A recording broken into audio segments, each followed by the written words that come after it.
Hello, everyone, and welcome back to the podcast. Today, I'm thrilled to welcome Anmol Goel to the show. Anmol's journey is truly remarkable, starting from a modest one bedroom home in Delhi, which was located near the largest waste dump in the city, where five family members shared a single room.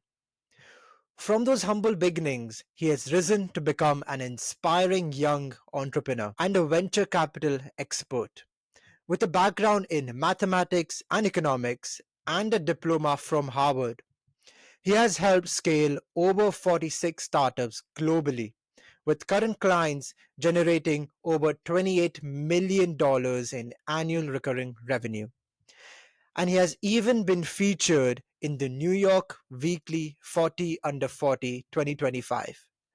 Anmol's story is a powerful testament to resilience, vision, and grit. And I truly believe today's conversation will be jam packed with inspiration for our listeners. So I'm very, very excited to welcome Anmol Goel to the show. Anmol, thank you so much for joining us today. Thank you so much for having me, and thank you very much for the kind intro. Halfway through, I was like, "Really? I've done all of that?" And then I was like, "Yeah." Yeah, definitely your inspiration, Anmol, and starting off at such a young age. So that's I can't wait to deep dive into everything. So before we deep dive into your business journey and your mindset, I want to know a bit about you personally.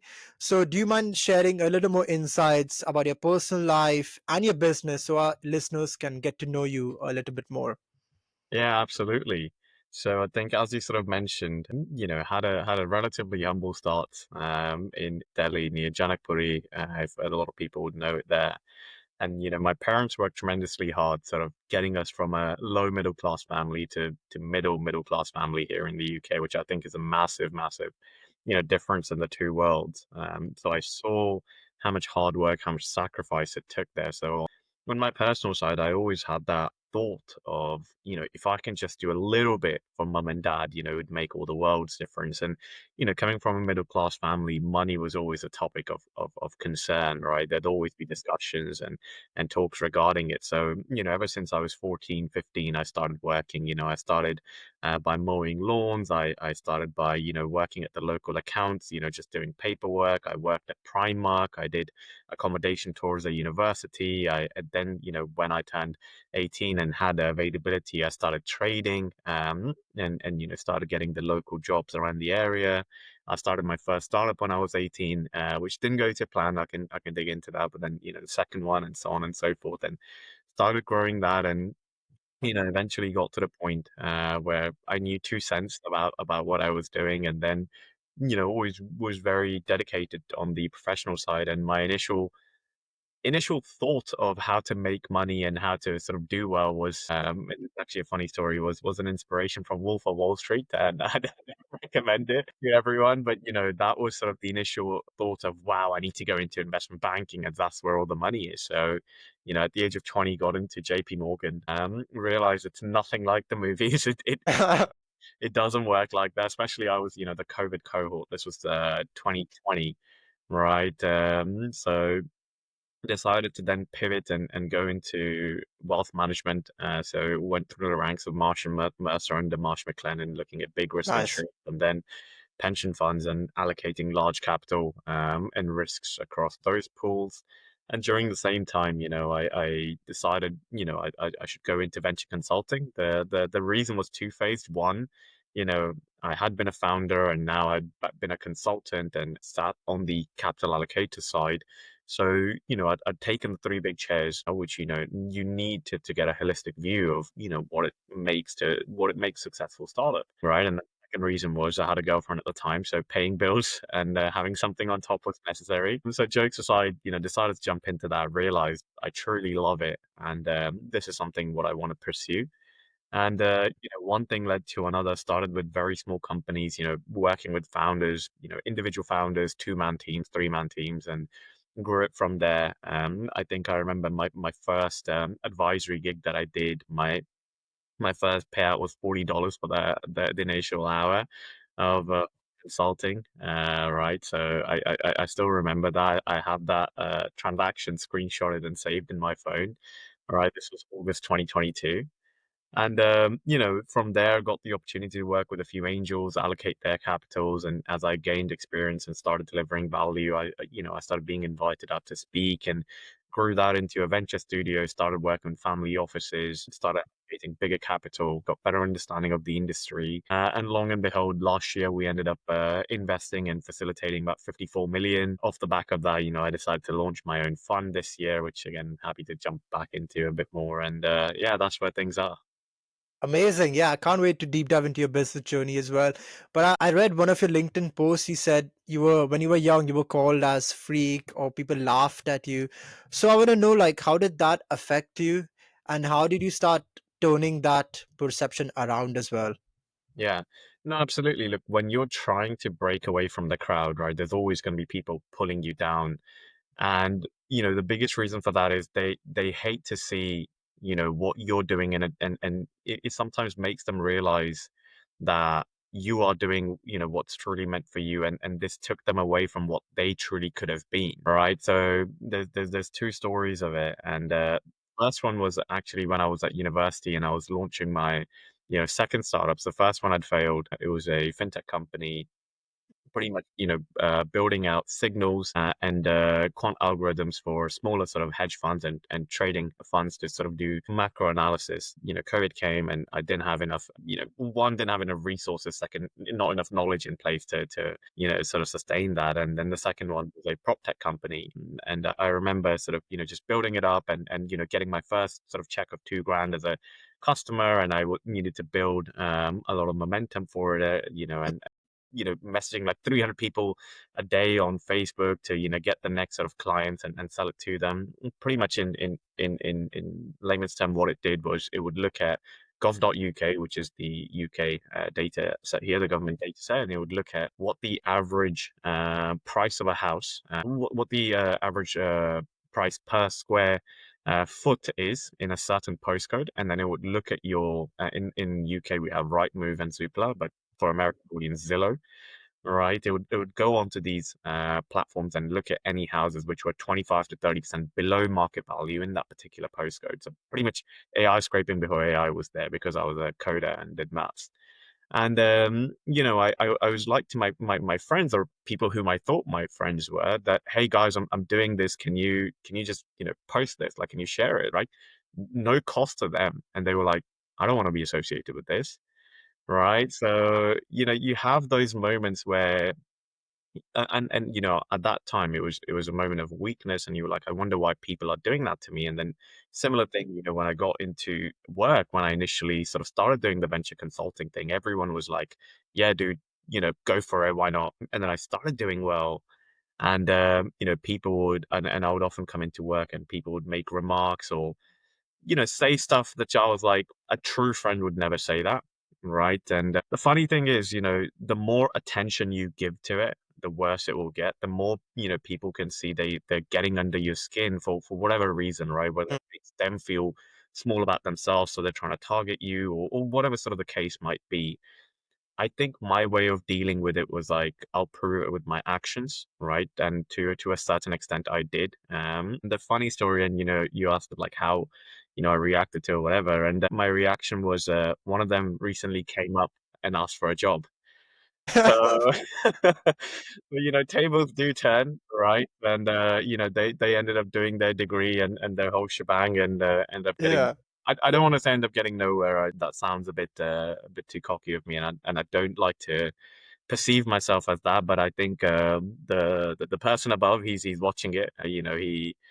He turned things around for me, and when this person came up to me and was like, "Hey, bro, you're doing great," and I was like, "I know," and I was also trying to do great 4 years ago, 5 years ago, when you didn't pay any attention, and he was like, "Yeah, would love to get a job," and I was like, I'm a big believer in working with people, and fortunately, your personality isn't something I'd be keen to have on the team. So I think you have your opportunity, and anyone listening who's getting pushed around, shoved around, or people are, I'm sort of discouraging them. It's going to happen. It's happened to the best of us. I mean, and I think if you're not getting that, I think you're in the wrong circles, right? If you just have, people just yay backing you, saying everything you're doing is perfect, I think maybe it's time to change the circles. And I think part of that really gives you the resilience. And I'm one of those people who are like, oh, yeah, watch me. Like I love that sort of contestment of people telling me I can't do something or laughing at me just ignites me. And I think you need to find that person inside you and just have that true belief. And honestly, if you stay consistent with it, you will get there. I love that answer. And you're basically taking it as fuel to Absolutely. push you to forward. I think, yeah, I love that. What drives you? Did this drive you to prove people wrong, or it was something else that was driving you? Yeah. I think the two biggest drivers for me were, one, I had too many people to prove wrong, and one, too many people to prove right as well. So, I'd always been a very sort of family person, and my thing was always I want to give back. I want to have a ton of stuff, right? I want to have the nice houses for mom and dad. I want to have the nice cars and whatever for them as well. I don't really care much about valuables for myself. But one thing that I did want to have for myself was leaving a legacy. I think, it goes back to one of those things of just like being brought up in an area where, people are just fighting for survival every day. It just taught me to be everything but average because this world, it's a harsh place and it will eat you alive.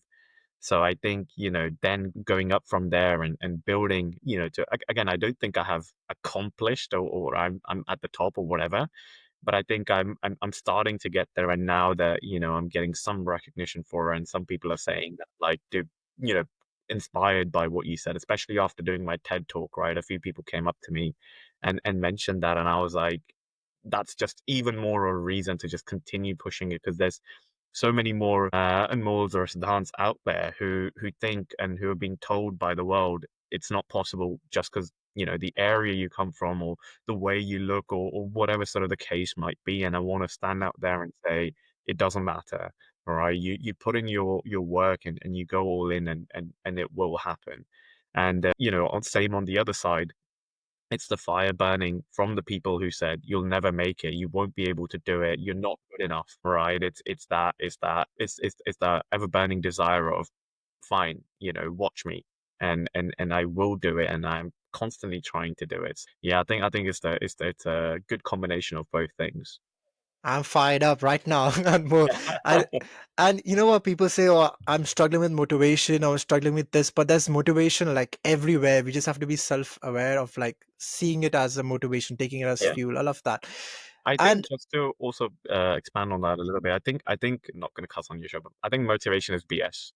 yeah, Right. I I think agree. motivation comes and goes. And if you only worked or worked out or whatever when you're motivated, you'll like for example, if I only worked when I was motivated, I'd be a failure. Because right, Yeah. motivation will come and then it'll go back down and it'll come and it'll go back down. And results need to be consistent. And consistency requires discipline. And discipline is a habit which is I feel shit today, I'm still gonna get it done. I feel great, I'm still gonna get it done. If it's raining outside, it's cold outside, it doesn't matter. I'm gonna get up and get it done. And it's a habitual, right? And it's the statement is fortune favors the bold, but I think fortune favors the discipline, right? And if you consistently work hard, there's no way you won't make it. Right. I haven't met anyone who's been consistent, hasn't cheated, hasn't given up, and has worked through something for a decade and hasn't achieved it. It just doesn't happen. Right. So motivation will come and go. Motivation is great. I love moments where I do have that extra ignited motivation, but it's all about healing and disciplining yourself and getting through consistent habits and behavior which will perpetually lead you to get to your goal. Love that answer and definitely agree with that.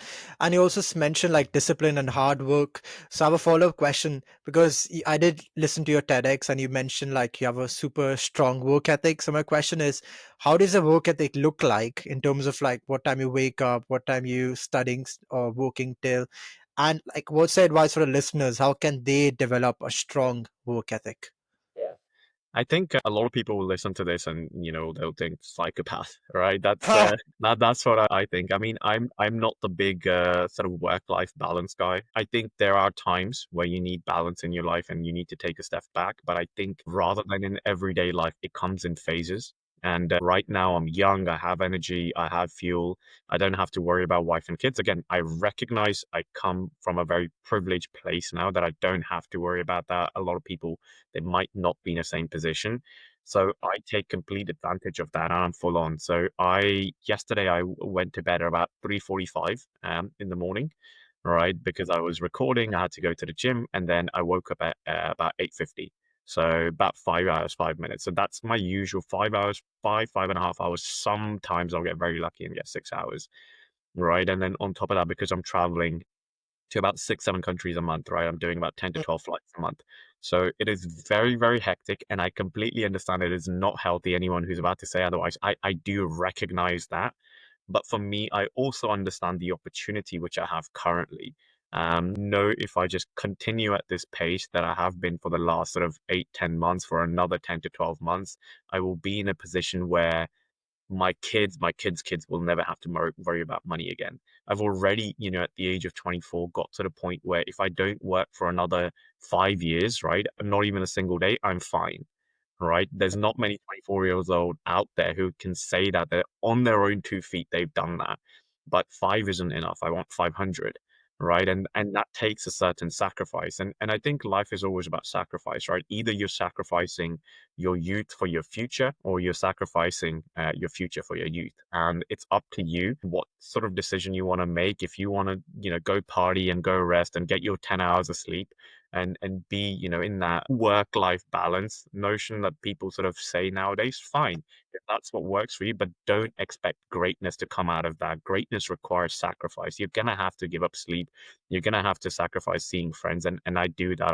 I wake up around 9, 8:45 to 9, spend the first hour doing my emails, going through everything, messages.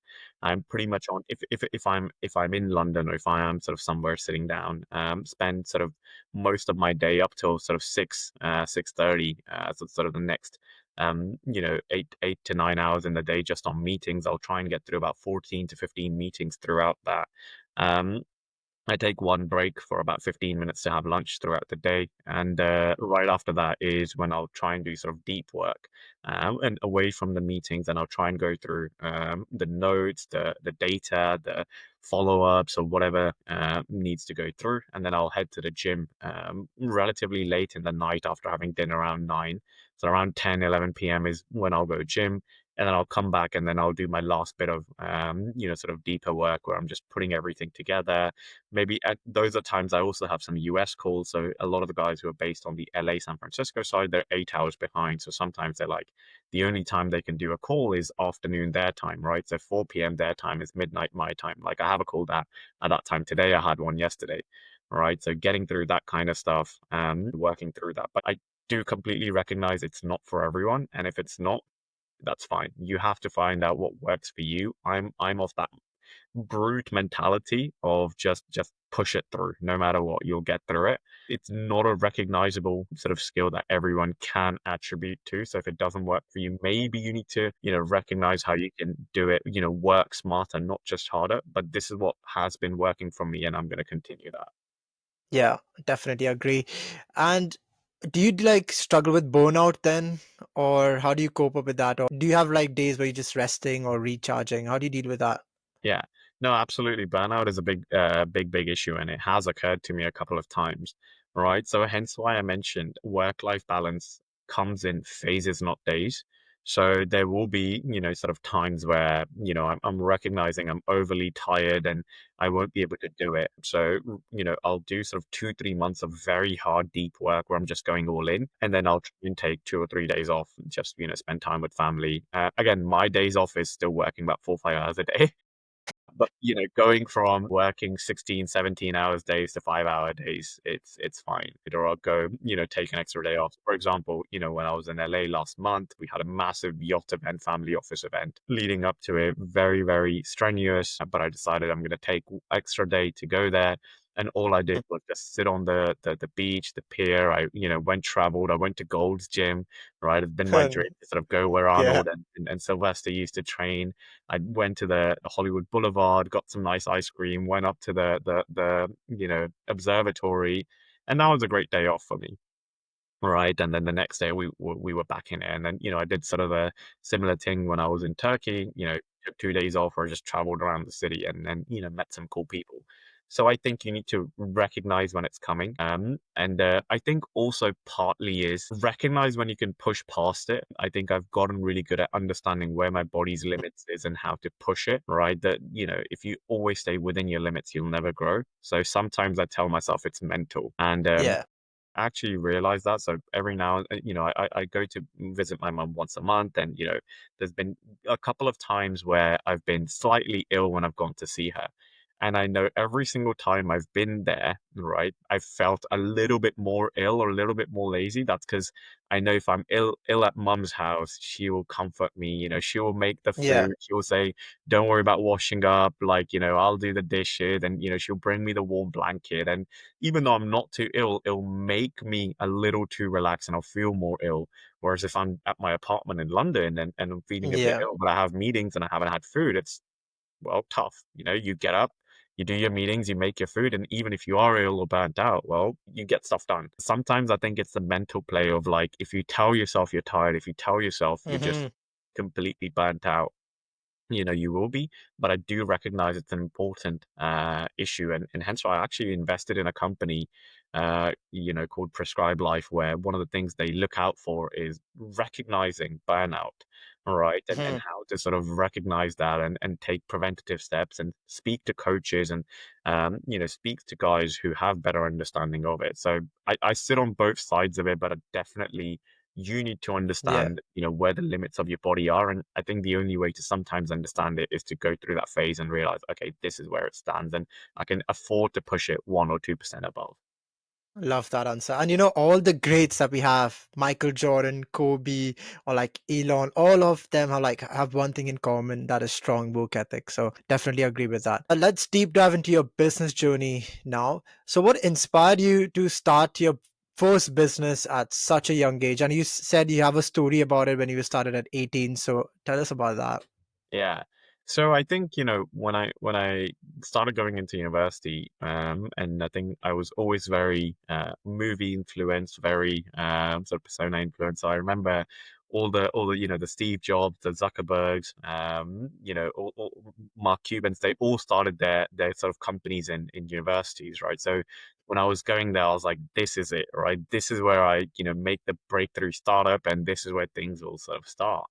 So, and at that same time, I'd been trading cryptocurrency for a while. I'd been understanding patterns. I got into Forex, sort of year on a year, chosen my last year of 6 months, about just about a year over.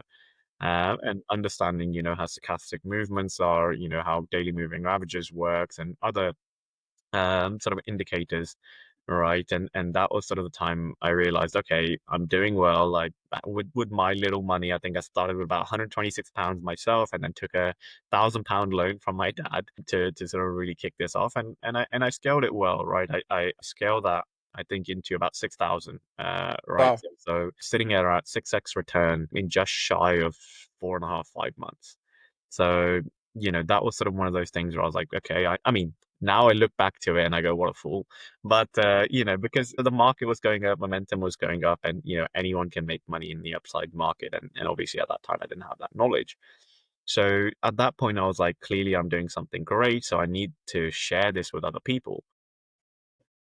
So the idea there was like, if I can understand certain patterns and charts and movements, I can create certain algorithms and signals for others to copy over, and then I can take, a couple basis points of what they're earning, and also if I create a good enough community, I can charge for that community. So that was the initial gist of what I wanted to build. But long behold, COVID came and took all of that away. Yes, I do have some questions for you on that as well. But what initial struggles did you face when you were starting this business, and how did you overcome it? Because you were 18, right? And you had university going on, other priorities. So how do you overcome that struggles? Yeah. I mean, it was the same thing, I've been sleeping sort of 5, 6 hours ever since I was 15, 16. Right. Right. So it was the same thing, when you're younger, right? I would say up until you're like 27, 28, you can just push through it. right? Obviously, I'm not doing that every single day. I'd say, this is happening 60% of the year, and then, a Saturday or a nice Sunday, or every now and then I'll take a break and we'll get the longest sleep. But you know, I just had that sort of drive where I was like, no, I need to get it done. I think there was something in me, and there's still something in me burning where it just doesn't let me sleep. I'm like, no, I haven't done enough. There needs to be more to it. So my thing was like, and especially first year university, because I did maths, further maths and economics, and I was doing a maths and economics minors degree. The initial content, I was like, dude, I know this, right? I don't need to spend too much time on this, luckily. I mean, I still worked hard, but I was getting through it fine. And especially then, as the exam seasons came, it was just pretty much going through content which I knew, and I would find time in the night. I'm a late sleeper, so that work from PM to sort of 2, 3 a.m. was like the perfect time for me. No distractions, people aren't up, and I think a lot of it is also about choices, right? So universities where everyone sort of goes ham and parties and whatever. I was never into that. I mean, I did go out once or twice, a month, and but it just wasn't appealing to me. The thought of being in a sweaty crowd where you're getting elbowed or pushed around and everyone's just drunk. I was like, Yeah. it doesn't appeal to me. I don't see, the appeal for it. I was like, I much rather be in a nice, luxurious place with a ton of money, right? Yeah. And I would just go with that thought. I was like, why would I be out there, right? Where the floor is sticky and people are just yelling. And I was like, yeah, this is not for me, dude. I went a couple of times and I was like, yeah. So luckily I didn't have that burden of trying to sort of fit in, and like I said, at the earliest sort of age, I recognized that I don't need to impress everyone, right? I think that's where a lot of youngsters sort of fall down. They try and chase validation with everyone, and they waste a lot of time with that. Whereas with me, I was like, you don't like me? Okay, fine. I'm still gonna make money. I love that. I love that. And I think many people are afraid of like what other people would think nowadays. And in India they say, "Oh, log kya kahenge." I think that's Yeah, huge in that. So, what's your advice on like how can someone build resilience towards like the judgment of others and really not care what other people think and just go after every goal they have in yeah. mind? I mean, you said it, log kya kahenge, which the song in response is log to kahenge, log ka kaam hai kehna. You know, Yeah, or the English viewers is like people will always say something, that's their job, yeah, right? So, I mean, it's bound to happen, right? You can never please everyone, right? They will, even if you're doing good, people will have something to say.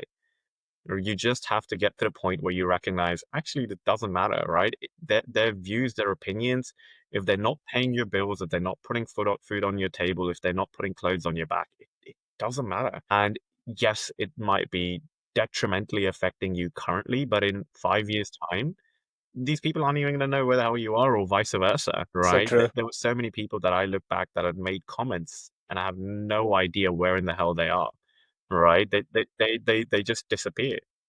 So if that little comment, and you just got to think about it, that if that little comment restricts you from going and chasing your purpose, and you go down the line and just realize, man, what the hell, what for? All right, 3, 4 months later, this person went to a different city, or for a different job or whatever, Yeah. and they're not even here, and I let him or her affect what I was going to do for the next 10 years. Why? Right? So instances like that will occur where you just realize whatever they say is futile. It just really doesn't matter in the long term, and just focus on that. Yeah, agree. And we'll be like when we are like 80 or 90 years old, we will never think back, oh, what he said or something. It'll just be whether we executed a goal or not. So Yeah, yeah, I agree. exactly. And I think Alex Hormozy said this, right? Where he was like, a lot of people are this revenge bound of, someone said something, and I need to prove it wrong, and I need to do this or do that to them, and chase, and I think that's all, that having that bitterness is also a really bad thing. And he mentioned, success is the only revenge. It's not the best revenge, it's the only revenge. Mm. Be so good in yourself that they all fade into oblivion. You can't even Love that. realize what they've said, and what sort of existed, right? Because it's so much focused, and that's starting to happen now, right? There was a point where all these voices of sort of what I heard through school, university, jobs, it would always play back in my head. And then when I really started putting myself, start of 2024, just really applying myself, and opportunities started coming to me, and I had, you know now I know royalties, sports stars, big VCs, investors, billionaires, they all just, faded into oblivion. And now every now and then they will come and like my post, or they will comment, and they will say, "Man, he's doing so well." And then I would just laugh. I was like, "Yeah, fair enough." But it's all gone because, that's the only thing you can do. Become so big, right? That they all just fade away. Love that. Love that answer. I think I saw one of your videos that you said, like, in business and life, being bold is quite important. So why do you think that boldness is an important trait? Yeah, I think one of the reasons is, if you're not, a lot of people just step over you. You need to be very strong with your precedents and what you sort of wish to hold. Whether it goes through or not, having that awareness and that presence is super important, right? No one wants to do business with Yeah. someone who's shy, timid, and can't really have confidence with what they're saying, right? If I was saying this exact same interview, regardless of if I'd achieve the same things or not, with a timid voice of, I think someone should work hard because Yeah.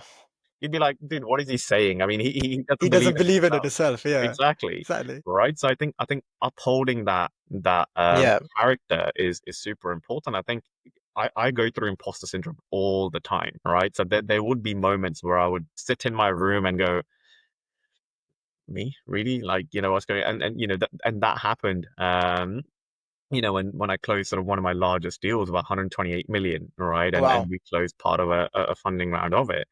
And a big check came into my account, and I think I just had to sit on my bed, and I was like, me?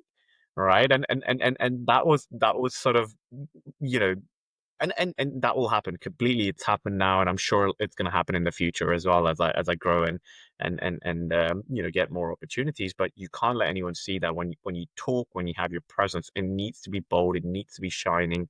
You need to have confidence within which you say, and that's developed over time through hard work, through value, through ability of recognizing what you have and what you know is enough. That's why people are coming to you, right? The fact that people are recognizing you and are asking you to come speak or podcast or publish or whatever the case is, they should recognize something within you.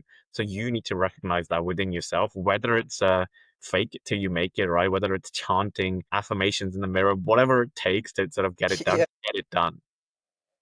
Right. So what's like your self-talk like as well when you were sitting on that bed, seeing that check? What was your self-talk like? Was that okay, I've done it, or I don't believe in myself? But how do you talk to yourself to change that imposter syndrome around?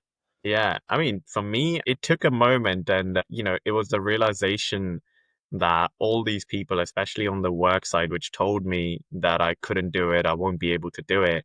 I realized in 1 week I've made their annual salary. And yeah, and it was just that realization. And I was like, it's only up from here. Like, it took Yeah. a second, right? And then I collected myself, and it was just very much like, this is now a next level I've hit. And now it's even more from here, right? So that was the single transaction. That was my first month making $100,000 in 1 month, right? And then the next goal was like, cool. Now the next target is quarter of a million in 1 month. Right. So I'm really good at just, going from, okay, now I've achieved it, where to next? So it took a second where I was like, wow, great, amazing, shocked, surprised, ton of emotions in one, acknowledgement, now I've done it, happy, what I wanted to hit, cool, what's coming next? Right. Always have your next goal. I think again, this works for me. I'm not sitting and trying to advise anyone here, but this is just, again, my 2 cents. People get very caught up in the middle range, right? I think often we ask people, so what do you want to do in the next five? Right? What do you want to do in the next 5 years? Next 5 years. And I think 5 years is a weird phase where it's not short enough nor long enough. Right. The statement is people always overestimate what they can achieve in a year, but underestimate in a decade. Right. And five is in that weird place. So I always operate on two views and mindsets. One, what is the end goal? Right at the end of the line, in maybe, not death, but what's the goal in 20, 30, 40 years? And what's the goal in the next 6 to 8 months? And just focus on that. The middle path will figure out itself. You know the end and you know the next step.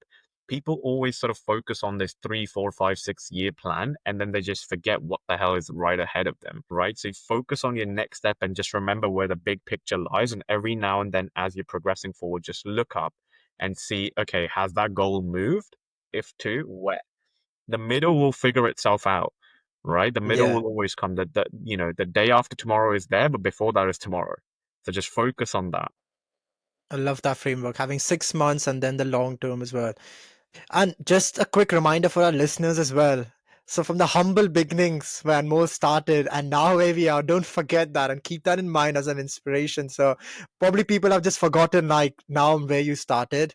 I think it's quite important to just set a reminder on what you have accomplished from the day you started, and quite an inspiration. And Anmol, you also invest in startups, right? And they always say, like, oh, 99% of the startups fail, or most startups fail. So how do you know, like, which startup is worth investing, or do you have any strategy to do this, or you get to know the founders, you invest in the founders? What's your strategy?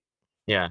Oh man, that's a very long answer. But I think it's a mix of a few things. I think definitely in the very early stage, if I talk about, because we have three different channels. We have a early stage arm through our venture studio. We have a VC fund that we're launching, which is sort of seed Series A stage, and then we have a multifamily office that does growth stage investment. So in different vehicles and asset classes, you need to look at things from a different perspective. But if I talk about early stage, right, where I'm assuming most of your audience will be. I think That's one of the is that the seed stage, or which that's the stage is? pre-seed and early seed Okay. stage. Yeah. Okay. Yeah. So, that's your guys who are sort of sub 50K a month revenue and under. It's they're at that sort of point. So in that sort of stage, I think one of the biggest things that we like to look at, and it splits across into four quadrants and plus one, I would say. The very first thing that we look at is product and product differentiation, right? So what have you built in the market? What exists currently? How are you differentiating? If you've built something which is 5% better than what exists right now, then I mean, the speed at which AI is developing, you'll be out of the market in the next 5 months. So we don't need that. So how different is the product? How unique is the product? How is it serving the market, which hasn't been done yet, or you've recognized something within it hasn't been done yet, and you're going to try and capitalize. Then the second thing moving ahead from that is the market itself.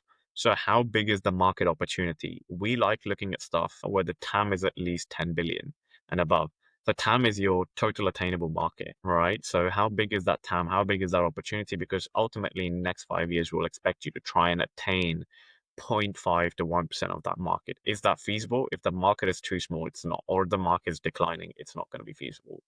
Then the third thing we sort of look at is the team itself, right? So we most of the time like to go for second time founders or founders with executive experience, and the reason for that is they've gone through the struggle of what it takes, or startup is a difficult journey. I mean, kudos to anyone who gets into this journey, but it is very very tough, and times will come where you just want to pull all your hair out. You don't know what the hell to do next, and first time founders, the most of the time that it doesn't work out is they recognize and they go 9 to 5 is fine.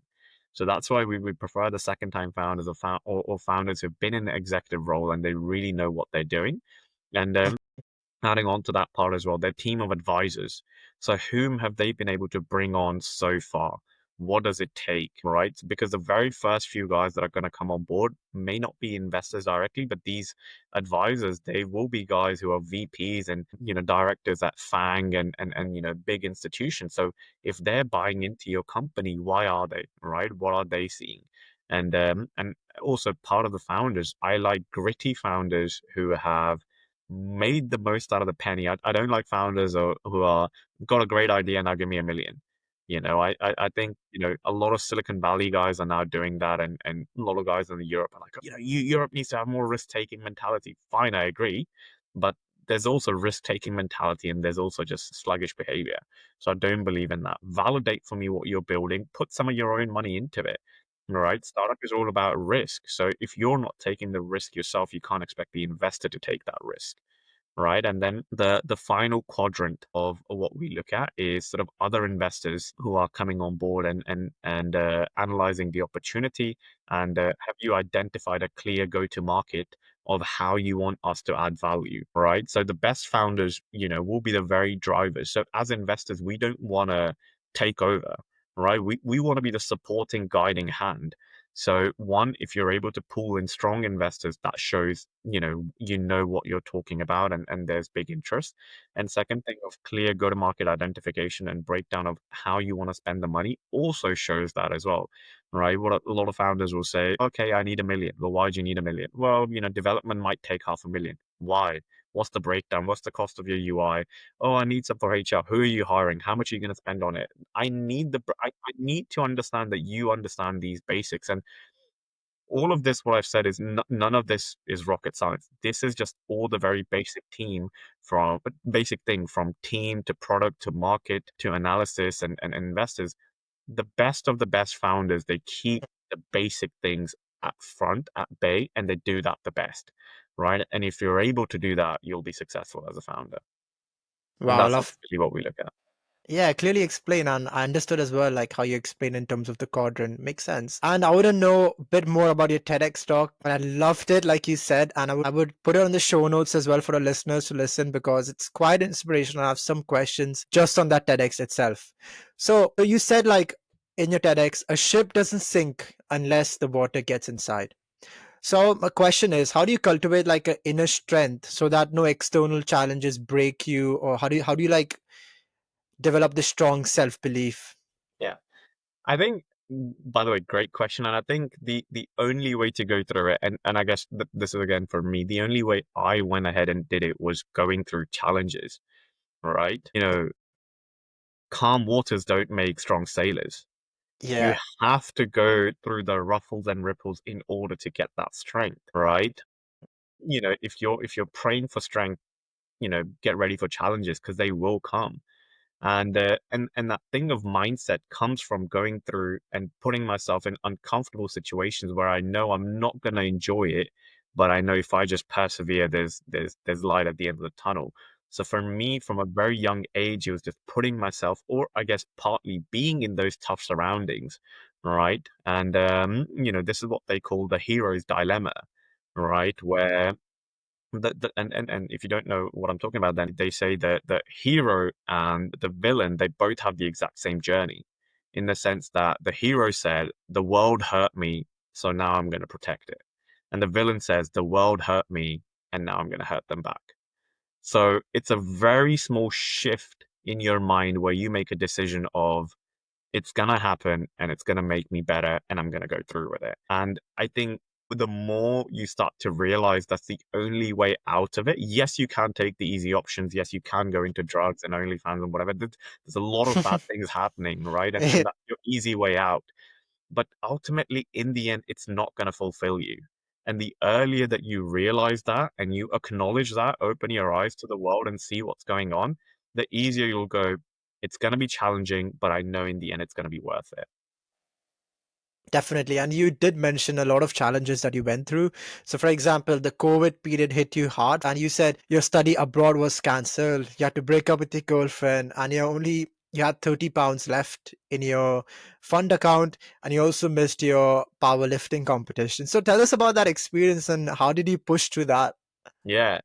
That was terrible. I think that was one of my lowest periods of life, and I think it goes back to the aspect of challenge. I think the worst feeling for me at that time was I didn't do anything wrong. I didn't cheat. I gave it my all, and something happened which was out of my control, and it took everything that I'd been working so hard for. So, for example, the powerlifting competition, right? I was meant to be the youngest competitor from my university competing in that competition, and I trained every single day. I didn't go out to party, and this university abroad program, 4 out of 400 people got selected, and again, that was based on merit, right? That was based on applications, that was based on interviews. Relationship is relationship. I mean, whatever. But and then same with the funding accounts, right? I did so well. I grew that account up to whatever amount that I did, and then COVID came, so I just you couldn't expect a market to crash 30% in 1 week. That's just not the norm, right? And I got in a very bad place where I just couldn't see why God would do that to me. And I remember getting into my car at that, well, my mum's car at that point.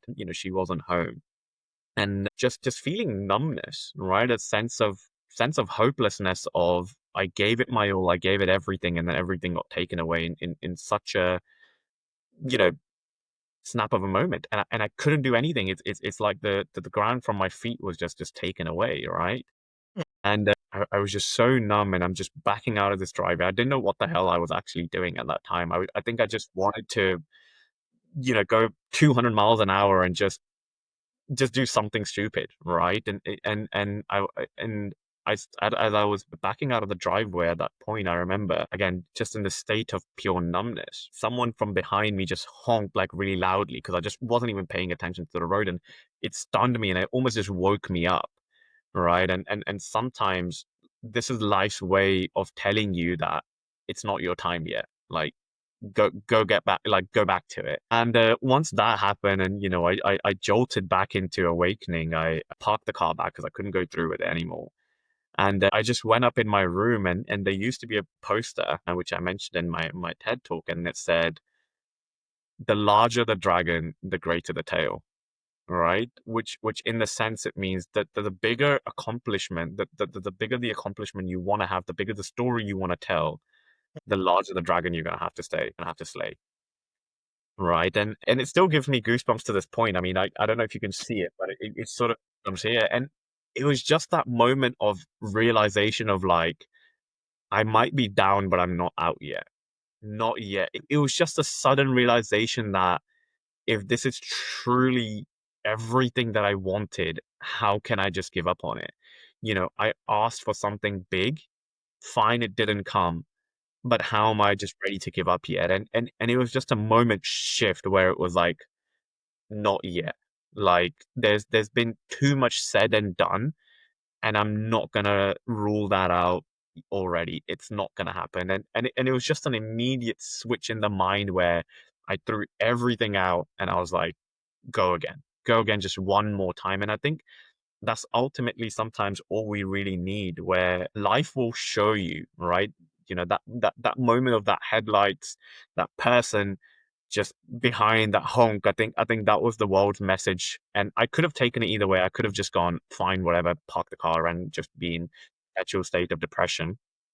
But I think for me it was like the world is trying to tell me something, right? And I was like, fine. Sometimes as a man, you just gotta get up and build it again. You lose it all, fine. What else are you gonna do? You're gonna sit there, you're gonna cry about it, you're gonna have nothing? Cool, you can do that, but it's gonna bring you nothing. You're gonna end up nowhere, and we all have those moments of weakness. I'm not saying having moments of weakness is wrong, but eventually you just gotta go, enough is enough. I'm gonna get back up and I'm gonna try again, because as a man in the world, there's genuinely nothing else you can do. You have to Yeah. sometimes push up and go, this was tough and it took a lot out of me, but I have no other choice. I'm gonna have to get up and go again because no one's gonna come here and save me, right? I'm a grown ass man. I mean, I was 19 at the time, but still, figure it out. There's no other way out for me, and I'm really glad that I did. And life will present those opportunities to you as well, and you just gotta recognize it doesn't matter, if you're on the floor for a week, a month, or whatever, you need to take some Yeah. time to get back to it. But honestly, get back up, because you will never regret getting back up, right, and trying. You will only regret not trying. Love that. Love that answer. And so, what's your advice if someone's dealing with that struggle? If they're they want to come back and they have fear for the failure that will hit them again. So, what's your advice on how can they really beat that fear of failure and keep trying again, Yeah. irrespective of however many failures they get? Yeah. I mean, for me, I love failure. I think people perceive failure in the wrong way, right? They think failure is something really, really bad, but I really like it. My whole thing would, like, anytime I hire someone, I'm like, dude, you gotta fail fast. You gotta figure out what the hell works, what doesn't work quickly, right? So get as many no's as you can on day one, ask as many questions, fail, fall, cry, bleed, whatever, pick yourself back up and go again. Right. So you got to recognize that winning teaches you nothing. And that was my example of, that on the fintech company, the trading side, where when I was winning and I was making all this money, clearly, I mean, it taught me something, but it almost taught me nothing, right? If I was just to say, for the expression, because I was winning, I thought I was the Warren Buffett, right? Because I turned 1,000 into a few thousand and I was doing great. And, I thought the world needs to now respect me. But I hadn't really learned anything from it. But my failure taught me, actually, there needs to be more protection when you go ahead. There needs to be more balance between how you're putting out these indicators. And it happened again and again and again and again. So failure is a great thing. It teaches you many things for the future. And someone who's afraid of failing or doesn't want to fail, you fail by default, right? Because you're not taking those risks. So you're never growing. You're never outside of your comfort zone. So you're playing your life on this default fail mode. So, but by essence, you've failed. Love that. That's an interesting perspective. And you also mentioned like this is from Conor McGregor, and I'm a huge UFC fan as well. And you mentioned like if you can see it here, and if the courage in him to speak it, it will happen. So explain that line. And do you believe in like law of attraction, like visualization? Tell us about that. Absolutely, absolutely. And I recommend people to read that book. It's called The Secrets by Rhonda Byrne. And Yeah. it talks about the law of attraction. And I'm a massive believer in just saying it and believing it because the world will do everything to make it come true, right? Obviously, you have to do your part. But if you have that self belief, you have the courage to say it, right? Because believing is one thing, but saying it out there, putting in the world is a different thing, right? And I would always do that because then the world would have to hold it against me, right? Either people would be laughing or they'll be backing you, whatever the case is. Now you said it out there, you have to go for it, right? You have to be a man of your word. And if you really truly do that, there's some forces of nature that I don't know how to describe it. They just make Yeah. things happen, and you can only look at it when you look backwards and you just go, I wanted this, this, this, and this, and I've done everything of it. Like I remember making this list right after the incident in 2020. The whole thing getting back in, and making like these 10 bullet points, and 9 of them I've hit already, and that was my target to hit at 30. Oh Right, wow. and, So what did you write? Did you write the goals down you want to yeah, achieve, or what? exactly, exactly. So, one of the things was I wanted to have a house before I turned 30. I bought my first house when I was 23, right? Wow. Yeah. The second thing was I wanted to make 100,000 in 1 month and become a millionaire. I also did that.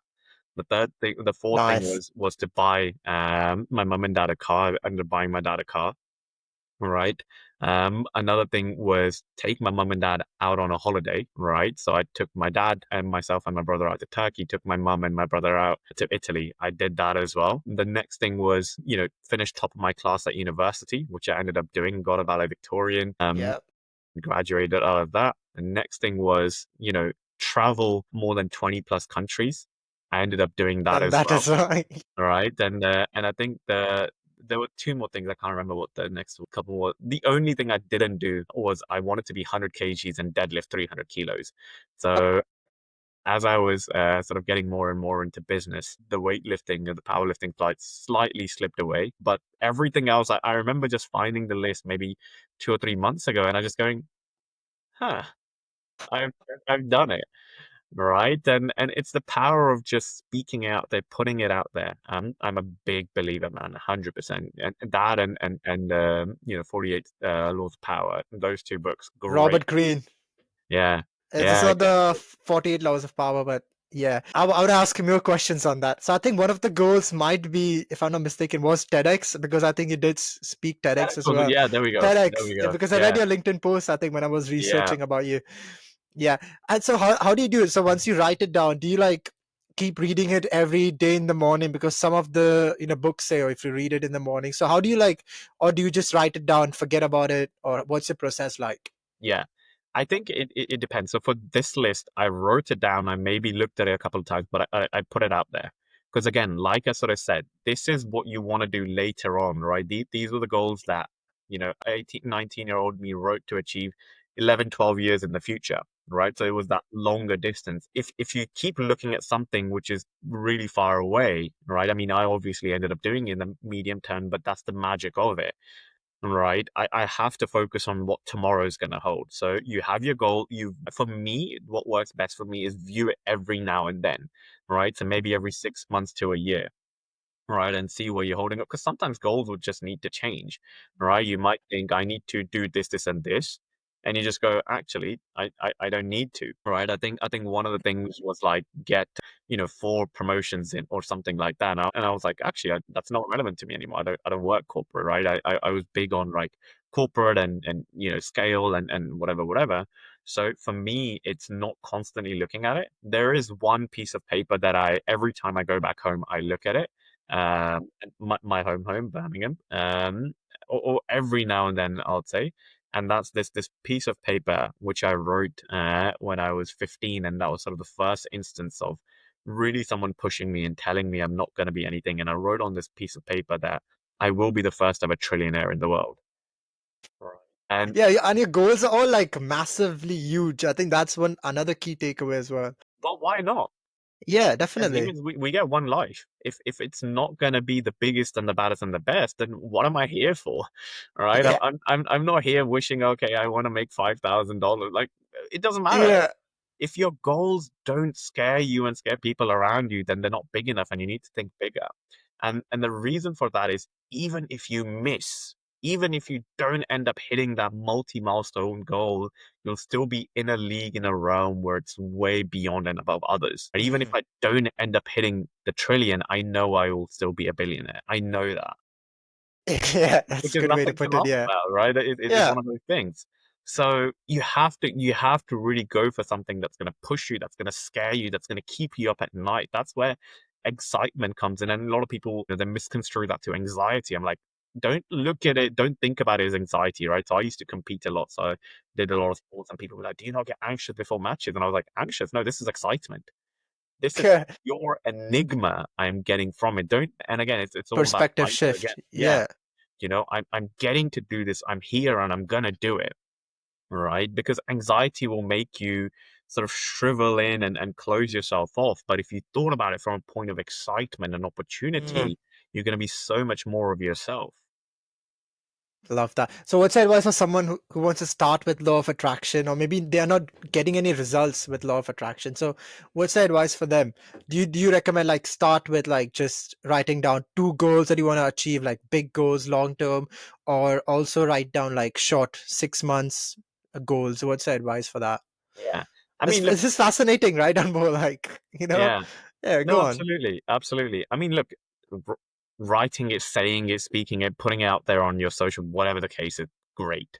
But you also have to apply, right? And again, there's a saying in Hindi, and I'll have to sort of translate it. And it's वो तिनका भी उस डूबने वाले की मदद करता है जो उसकी तरफ तैरता है, right? And the Yeah. translation is, even that piece of wood will only help that drowning man who tries to swim towards it. So you can say and bang on about, oh, I've written it, and there's a lot of people that do that, Yeah. right? Which are one of the worst people. I say, always stay away. And these people are worse than lazy people. Lazy, motivated people are worse because they talk about it and they'll waste your time talking about it, but not actually do it. So, I agree. going back to that saying, it's like, if you're not actively trying to do for it, all this enchantment affirmation, it's all then bullshit. Fine, you've Yeah. written about it, great, you've taken step one, but actually try and pursue what you're doing. Look at yourself, right? Are you really truly doing what you're meant to be doing to get there, right? Are you really giving it your 100%? Are you cutting corners? And you truly know that. I can't answer that for you.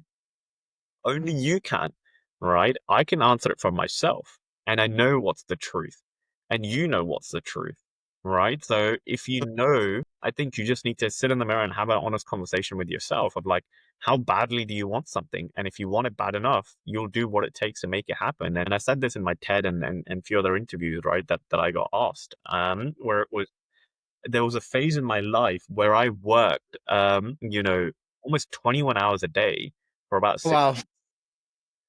to the point, I remember right towards the end, I just couldn't leave the bed, but it got me where I needed to be, right? That was a phase in life where I was exiting my 9 to 5, but wasn't quite done.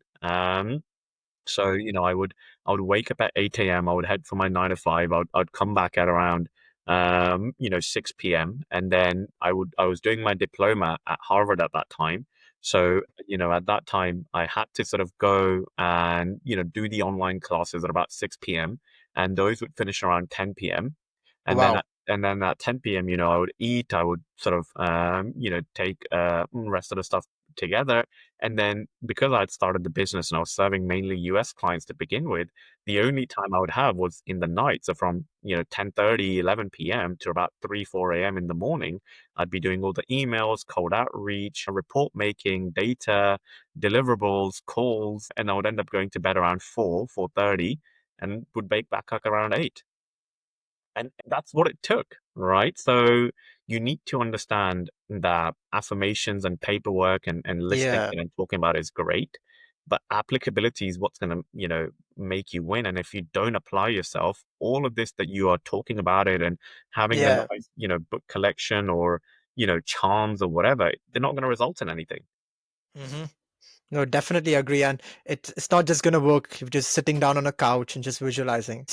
And that the saying that you said in Hindi perfectly sums up what you said about law of attraction. Definitely. And since you mentioned Robert Greene's book, 48 Laws of Power, tell me like which law is your favorite one, or that have you applied in your business or That's a tough life? one. That's a tough one. I think there's a couple. Okay. I'm gonna have to try and recall which one it was, which number it comes on. But I think one of the laws of power is talking about listening and not always sort of being the I don't know Yes, how one or exactly. two, I guess. I think talk less than necessary, something like that. Yeah. I think it's number two or it's number two, but it's also I think there's one in the fees. It's basically again talking about the presence and the power of listening. I think and this the person who knows nothing says everything. The person who knows something says something, and the person who knows everything says nothing.